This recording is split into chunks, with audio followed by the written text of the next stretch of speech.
শিয়ালদামুখী কাঞ্চনজঙ্ঘা এক্সপ্রেসে মালগাড়ির ধাক্কা এবং শিয়ালদাগামী এই ট্রেনটি যখন রাঙাপানি স্টেশনে পৌঁছয়, এনজেপির ঠিক আগের স্টেশন, সেই সময় এই মালগাড়ি দাঁড়িয়ে থাকা কাঞ্চনজঙ্ঘা এক্সপ্রেসের ওপরে উঠে যায়। জানা যাচ্ছে দাঁড়িয়ে ছিল এবং তারপরই মালগাড়িটি উঠে যায় এই কাঞ্চনজঙ্ঘা এক্সপ্রেসের ওপরে। তার যে গার্ড ছিলেন, এক্সপ্রেসের যে গার্ড ছিলেন, তাঁর মৃত্যু হয়েছে এবং মালগাড়ির 2 লোকো পাইলট অর্থাৎ 2 চালক, তাঁদেরও মৃত্যু হয়েছে বলে রেলের তরফ থেকে জানানো হয়েছে। এবং ইতিমধ্যেই নিউ জলপাইগুড়ির আগে station Rangapani, New Jalpaiguri station ছাড়তেই দুর্ঘটনা ঘটেছে। সেখানকার গ্রাউন্ড জিরোর ছবি আমরা আপনাদের দেখাচ্ছি, কি ঘটেছে, কি পরিস্থিতি তখন হয়েছিল সেই ছবিটা দেখাচ্ছি। এবং এখনও যেভাবে আমরা দেখতে পাচ্ছি মালগাড়িটি যেভাবে পেছন থেকে এসে ধাক্কা মেরেছে কাঞ্চনজঙ্ঘা এক্সপ্রেসে, এবং যেভাবে হাওয়ায় ভাসছে মালগাড়ির এই সামনের অংশটা, যেটা উঠে গিয়েছে কাঞ্চনজঙ্ঘা এক্সপ্রেসের ওপরে, রীতিমতো হাওয়ায় ভাসছে, একটা কৌণিক অবস্থান তৈরি হয়েছে মালগাড়ি এবং কাঞ্চনজঙ্ঘা এক্সপ্রেসের ওপরের যে উঠে গিয়েছে যে ট্রেনের অংশটি, সেই অংশটা এখনও আমরা দেখতে পাচ্ছি। আমাদের সঙ্গে রয়েছেন আমাদের প্রতিনিধি, একদম গ্রাউন্ড জিরো থেকে রয়েছেন আমাদের প্রতিনিধি বিট্টু রায়চৌধুরী, এবং অবশ্যই আমরা আমাদের প্রতিনিধি উন্মিলন সিনহাকেও পাবো, তিনি হাসপাতাল থেকে রয়েছেন। আমরা উন্মিলনের সঙ্গে আগে কথা বলবো। উন্মিলন রয়েছেন এই মুহূর্তে হাসপাতালে, যাদের চিকিৎসা চলছে, আহতরা এই মুহূর্তে যেখানে রয়েছেন। উন্মিলন, তুমি এই মুহূর্তে হাসপাতাল সূত্রে কি জানতে পারছো? কতজনকে নিয়ে আসা হয়েছে, তাদের অবস্থা ঠিক কীরকম? বিশাখা, দেখো আমি দাঁড়িয়ে রয়েছি উত্তরবঙ্গ মেডিকেল কলেজ হাসপাতালের ঠিক এমার্জেন্সির বাইরে। পেশেন্ট যাদেরকে নিয়ে আসা হয়েছে প্রত্যেকে কিন্তু ভেতরে, পেশেন্ট পার্টি যারা রয়েছে তারাও কিন্তু ভেতরে, সেখানে আমাদের যেতে দেওয়া হচ্ছে না। জানিয়ে রাখবো, যেটা হাসপাতালের সূত্রে আমরা জানতে পারছি, এখনো পর্যন্ত 40 জনেরও বেশি ইনজিওর্ড পেশেন্টদের নিয়ে আসা হয়েছে, 40 জনেরও বেশি। এছাড়া 9 জন মৃত এখনো পর্যন্ত কিন্তু ঘোষণা করা হয়েছে, যেটা অফিসিয়ালি আমাদের না বলা হলেও সূত্র মারফত জানতে পারছি। উত্তরবঙ্গ মেডিকেল কলেজ হাসপাতাল শুধু নয়, যেসব পেশেন্টদের সামর্থ্য রয়েছে এমন বহু পেশেন্টকে কিন্তু নিয়ে যাওয়া হয়েছে বিভিন্ন বেসরকারি হাসপাতালে। বিএসএফ এর যে হাসপাতাল রয়েছে সেখানেও কিন্তু 2 জন পেশেন্টকে নিয়ে যাওয়া হয়েছে, এমনটা আমরা জানতে পারছি সূত্র মারফত। এবং আমি এখানকার ছবিটা যেটা দেখাবো, এখানে কিন্তু রীতিমতো train accident relief team Uttarbanga medical college যে তরফে এখানে বসানো হয়েছে। পেশেন্ট এবং পেশেন্ট পার্টিদের যে কোনো সহযোগিতার জন্য এই টিম রয়েছে। এছাড়া বিজেপি, তৃণমূল, বিভিন্ন পার্টি থেকে কিন্তু এখানে হেল্প ডেস্ক তৈরি করা হয়েছে। সেসব জায়গাতে খাদ্য সামগ্রী, বিভিন্ন জিনিস তুলে দেওয়া হচ্ছে। ব্লাড ডোনেশন আলাদা করে আজকের জন্য কিন্তু এখানে করা হচ্ছে, ব্লাড ডোনেশন ক্যাম্প, যে আজকের পেশেন্টদের যে ব্লাড লাগবে সেই জন্য বিশেষভাবে এই ক্যাম্প করা হচ্ছে। আমি একটু আশপাশে মানুষজনের সঙ্গে কথা বলার চেষ্টা করব এবং যারা এখানে হেল্প ডেস্কে রয়েছেন তাদের সঙ্গে কথা বলার চেষ্টা করব। সামগ্রিক ছবিটা তারা অনেকক্ষণ থেকে এখানে বসে দেখছেন, একের পর এক পেশেন্ট কিন্তু এখনো আসছে। এই যে রাঙাপানি থেকে উত্তরবঙ্গ মেডিকেল কলেজ হাসপাতাল, এই রুটে একের পর এক অ্যাম্বুলেন্স আসছে এবং পেশেন্ট ভরে ভরে আসছে। একটু জানার চেষ্টা করবো যে এখানে সকাল থেকে কি পরিস্থিতিটা দেখছেন, এখনো পর্যন্ত এত পেশেন্ট আসছে, কতজন আসছে এবং কিভাবে আপনারা কাজ করছেন বলুন। সকাল থেকে আমাদের যারা আছে, আমাদের কর্মী সবাই সকাল থেকে আমরা কাজে লেগে আছি। তারপরে আমাদের যারা উচ্চ নেতৃত্ব, যেমন জয়ন্তদা, আনন্দদা, আমাদের কতজন পেশেন্ট এসছে আমাদের কাছে যা তথ্য আছে, এখন অব্দি 42 জন পেশেন্ট এখানে আছে। তারপরে আমাদের যারা উচ্চ নেতৃত্ব আছে, যে সমস্ত তারা স্পটে, যেমন আমাদের বিধায়িকা শিখাদি, আনন্দময় বর্মন, আমাদের দার্জিলিং জেলার যে সাংসদ রাজু বিষ্টাজি এবং জয়ন্তদাও এসছে। এখানে উচ্চ নেতৃত্বদের আসার কথা রয়েছে, ওনারা সবাই কারা আসবেন বলে ওনারা সবাই এসে একবার এখানে ভিজিট করে গেছেন, এখন তারা স্পটে আছেন। ইতিমধ্যে আমাদের কাছে যা খবর এসছে, আমাদের মাননীয় রেলমন্ত্রী বৈষ্ণবী বৈষ্ণবজিরও আসার এখানে কথা আছে। সুকান্ত, আমাদের রাজ্য সভাপতি, উনিও আসছেন। হয়তো 3-3:30 ওনার ফ্লাইট নামবে, বাগডোগরা ল্যান্ড করবে। আমাদের স্বেচ্ছাসেবকরা, আমাদের সভাপতির তরফ থেকে আছে, আমাদের বিজেপির তরফ থেকে সবাই এখানে আছেন। সকাল থেকে দিদিরা আছেন, আমাদের যুব মোর্চার টিম আছে। এবং আরেকটা জিনিস জানিয়ে রাখবো বিশাখা, এই মুহূর্তে কিন্তু ভেতরে বৈঠক চলছে।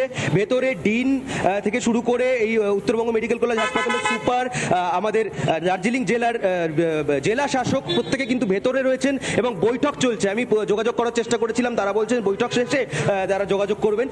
এখন তারা হয়তো এই নিয়েই বৈঠক করছেন যে ভেতরে এই মুহূর্তে কিভাবে পরিস্থিতি সামাল দেওয়া যায়। আমাদের তুমি তুলে দেখাচ্ছ, সত্যি 40 জনের মতো আহত, এখনো চিকিৎসার জন্য তাদেরকে নিয়ে আসা হয়েছে এবং ইতিমধ্যেই 8 জনের মৃত্যু হয়েছে, এমনটাই বলছেন।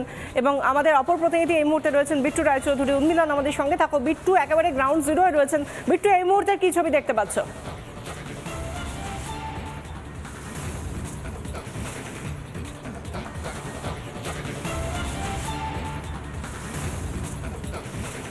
দেখো উদ্ধার কাজ অব্যাহত, সরাসরি সেই ছবি দেখতে পাচ্ছি। এনডিআরএফ এর টিম তারা এই মুহূর্তে কাজ করছেন, জেসিবির মাধ্যমে সেই উদ্ধার কাজ সম্পন্ন হচ্ছে আর কিছুক্ষণের মধ্যেই লাইন পরিষ্কার করে দেওয়া হবে, এমনটা আমরা রেল সূত্রে খবর পাচ্ছি। তবে এই পরিস্থিতি যা সকালবেলা ছিল তার চেয়ে অনেকটাই আপাতত হাতের মুঠো এসেছে বলা যেতে পারে। ইতিমধ্যে বেশ কয়েকজনের মৃত্যুর খবর মিলছে, তবে যেই ছবিটা এখনো পর্যন্ত ধরা পড়ছে সবে যেটা রিস্ক ফ্যাক্টর কাজ করছে সেটা হচ্ছে বিপজ্জনক অবস্থাতে মালগাড়ির যেখানে লোকো পাইলট ছিলেন সেই তার ঠিক ওপরেই যে কাঞ্চনজঙ্ঘা এক্সপ্রেসের যেই বগি সেটা বিপজ্জনক অবস্থাতে রয়েছে, কার্যত ঝুলছে বলা যেতে পারে। এবং সেই অর্থে এই সংশ্লিষ্ট বগিটিকে যদি যতক্ষণ পর্যন্ত না নামানো যায় ততক্ষণ রিস্ক ফ্যাক্টর একটা থেকে যাচ্ছে। এবং ভিডিও জার্নালিস্ট রবি শর্মা সেই বগির ছবিটা দেখাচ্ছে, তুমি দেখতে পাচ্ছ অত্যন্ত ভয়ঙ্করভাবে বিপজ্জনক অবস্থাতে রয়েছে।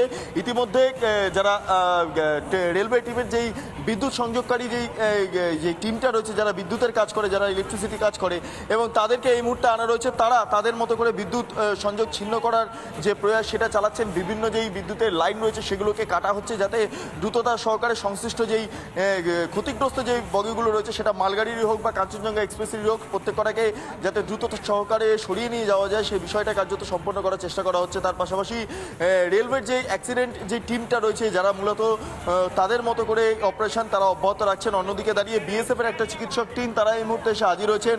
অন্যদিকে বিএসএফ এর যারা অফিসাররা রয়েছেন তারা পর্যন্ত এখনো রয়েছেন। সামগ্রিকভাবে উদ্ধার কার্যের ক্ষেত্রে বিভিন্ন টিম হাত বাড়িয়েছেন, প্রায় 1000 দেড়েকের ওপর যারা ব্যক্তিরা তারা এই মুহূর্তে কাজ করছেন। শুধু তাই নয়, আমরা আরও যে খবরগুলো পাচ্ছি অত্যন্ত গুরুত্বপূর্ণ বিষয়, উত্তরবঙ্গ মেডিকেল কলেজ হাসপাতালে বেশ কয়েকজনকে নিয়ে যাওয়া হয়েছে, তাদের চিকিৎসা অব্যাহত। প্রায় 60 থেকে 70 জনের ওপর তারা আহত অবস্থাতে রয়েছেন।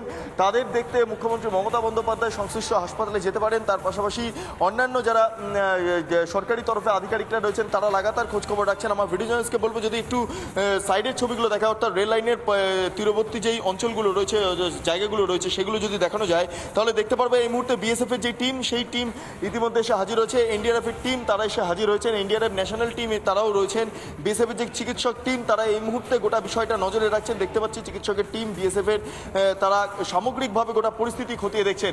অন্যদিকে দাঁড়িয়ে যেই ছবিটা ইতিমধ্যে উঠে আসছে যে রেলওয়ের যেই কর্মীরা তারা ইতিমধ্যে তাদের মৃত্যুর খবর মিলছে। তো কিভাবে গোটা ঘটনাটা ঘটলো বিশাখা তোমাকে আমি সরাসরি দেখাবো যে কাঞ্চনজঙ্ঘা এক্সপ্রেস এই চত্বর দিয়ে কার্যত যদি আমি আমার যেই ভিডিও জার্নালিস্ট যে ছবিটা দেখাচ্ছে আমি যদি একদম আমার বাঁদিকের যেই অংশটা সেই অংশটা দেখাই তাহলে সেটা শিয়ালদাগামী অংশ এবং এক্ষেত্রে দাঁড়িয়ে ট্রেনটি সংশ্লিষ্ট শিয়ালদার দিকে যখন এগেছিল তখন পেছন দিক দিয়ে একটি মালগাড়ি এসে ধাক্কা মারে এবং তারপরে এই দুর্ঘটনা ঘটে। মালগাড়ির যে পরিস্থিতিটা একবার ভিডিও জার্নালিস্টকে আমি দেখাতে বলবো, আমি দেখতে পাচ্ছি তার আগে জেসিবি দিয়ে বিভিন্ন বগি সরাচ্ছে, এবার মালগাড়ির যে অবস্থাটা সেটা বলবো দেখাতে। দেখতে পাচ্ছি যে এই মুহূর্তে লোকো পাইলট যেখানটা ছিলেন সেই অংশটা যদি আমি দেখতে পাচ্ছি BLW লেখা রয়েছে, সেই অংশটাতে লোকো পাইলট ছিলেন যেখানে দুজন, তাদের মৃত্যুর খবর ইতিমধ্যে মিলছে। সেই জায়গাটা জুম করে আমার ভিডিও জার্নালিস্ট রবি শর্মা দেখাচ্ছে, তুমি দেখতে পাচ্ছ যখন সোজা ইঞ্জিনটা এসে ধাক্কা মারে এবং তারপরই কাঞ্চনজঙ্ঘা এক্সপ্রেসের যে বগিটা রয়েছে সেটা পুরো একদম ইঞ্জিনের ওপরে কার্যত বিপজ্জনক অবস্থাতে রয়েছে এবং সামনে যেই লোকো পাইলটের অংশটা সেটা আপাতত দুমড়ে মুচড়ে গিয়েছে এবং সেখানেই দুজন লোকো পাইলট ছিলেন, তাদের মৃত্যুর ঘটনা ইতিমধ্যে ঘটেছে যেটা রেল সূত্রে খবর পাচ্ছি। এবং অন্যদিকে দাঁড়িয়ে একটা ভাঙা অংশ কাঞ্চনজঙ্ঘা এক্সপ্রেসের দেখতে পাচ্ছি, সেই অংশটার ক্ষেত্রে আমরা যেটা জানতে পাচ্ছি সেখানে কাঞ্চনজঙ্ঘা এক্সপ্রেসের যিনি গার্ড ছিলেন তিনি ছিলেন এবং তারও মৃত্যুর খবর ইতিমধ্যে মিলছে। অর্থাৎ অত্যন্ত ভয়ঙ্কর পরিস্থিতি। সকালবেলা 7:30 থেকে 8টার মধ্যে গোটা ঘটনা ঘটেছে এখনো পর্যন্ত যা স্থানীয় সূত্রে আমরা খবর পাচ্ছি এবং যেটা এখনো পর্যন্ত আমরা জানতে পাচ্ছি যে সেই সময় প্রচন্ড বৃষ্টি পড়ছিল এবং বৃষ্টি মূলত কাল হয়ে দাঁড়ালো কিনা সেই বিষয়টার দিকে এবার রেলওয়ে যারা কর্তারা রয়েছেন তারা নজর রাখছেন। ইতিমধ্যে বিভিন্ন অনেকগুলো কারণ এবং ইতিমধ্যেই বলা হয়েছে যেখানে যে রেল বোর্ডের তরফ থেকে ইতিমধ্যেই বলা হয়েছে যে চালক, যিনি মালগাড়ির চালক ছিলেন তিনি সিগন্যাল দেখেননি বা তাঁর ভুলেই এরকম একটা ঘটনা ঘটেছে বলে প্রাথমিকভাবে মনে করা হচ্ছে। রেলের তরফ থেকে একথাই বলা হয়েছে, রেল বোর্ডের চেয়ারম্যান সে কথাই বলেছেন। আমরা একটু